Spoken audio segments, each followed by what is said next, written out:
आज हम आपको कोई भूत प्रेत की कहानी नहीं सुनाने वाले, बल्कि एक ऐसी कहानी सुनाने वाले हैं जो कि काफ़ी डरावनी, चौंकाने वाली और काफ़ी अजीब है। बात है उन दिनों की जब भारत में इंदिरा गांधी की सरकार थी। अचानक एक औरत अपने 2 बच्चों के साथ कुछ नौकरों और कुत्तों के साथ दिल्ली के रेलवे स्टेशन के वीआईपी लॉन्ज में डेरा डाल देती है। इस औरत का नाम था विलायत महल, जो कि खुद को अवध के नवाब वाजिद अली शाह का वंशज बताती है। वाजिद अली शाह की प्रॉपर्टी जो कि सीज की गई थी अंग्रेजों द्वारा, वो वापस मांगती है। ये केस इतना आगे बढ़ चुका था कि इस केस में खुद इंदिरा गांधी को इन्वॉल्व होना पड़ा था। कई सालों की जंग के बाद फाइनली इंदिरा गांधी ने उनके लिए एक जगह ढूंढी, जिसे आज हम मालचा महल के नाम से जानते हैं। मालचा महल 1325 में फिरोज शाह तुगलक के द्वारा बनवाया गया था। यहाँ तक तो सब ठीक था, लेकिन जब विलायत महल अपने बच्चे सकीना और प्रिंस रजा अली के साथ यहाँ पर रहने आई तो चीजें काफी अजीब होने लगी थी। पूरा परिवार, उनके नौकर और कुत्ते समाज से बिल्कुल अलग रहने लगे थे। जंगल के बीच में बने इस महल में ना तो दरवाजे थे, ना ही बिजली और ना ही पानी की कोई सुविधा। किसी को भी आज तक ये नहीं पता चल पाया कि लोग ऐसे हालात में यहाँ कैसे रह रहे थे। ये बहुत बड़ी मिस्ट्री है।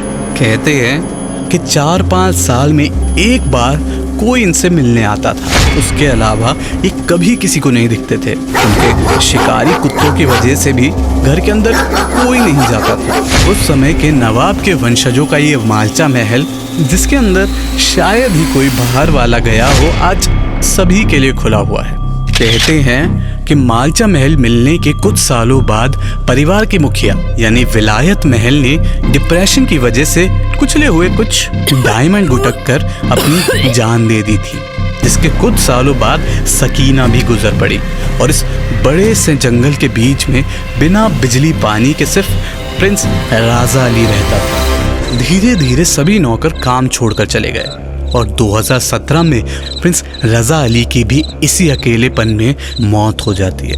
और घर पर कोई ना होने की वजह से कई दिनों तक उनकी डेड बॉडी भी वहीं पर पड़ी रही थी। ये लोगों का कहना है कि इस महल में कुछ खतरनाक होने का भाव आता है, जबकि ये महल पूरी तरह से सिर्फ खंडर से भरा हुआ है। कुछ लोगों का तो ये तक कहना है कि उन्हें यहाँ पर विलायत महल की आत्मा कई बार घूमती और चिल्लाती हुई नजर आई है।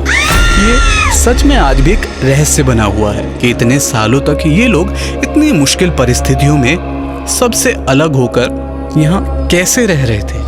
आज के समय यहाँ पर एक अजीब सी नकारात्मक शक्ति का अनुभव होता है। कुछ लोगों का तो ये भी कहना है कि यहाँ पर रहने वाला विलायत महल का परिवार किसी भी शाही परिवार से ताल्लुक नहीं रखता था। फिर आखिर ये क्यों एक ऐसे खंडर में रहने लगे जो कि जंगलों के बीच में है, जहाँ ना तो खाने पीने की सुविधा है, ना दरवाजे हैं और ना ही बिजली।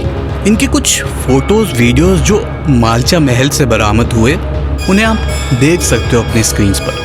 कहते हैं कि वो आज भी अपने आप को अवध के रूलर्स की तरह समझते थे और उन्हीं की तरह रहना चाहते थे।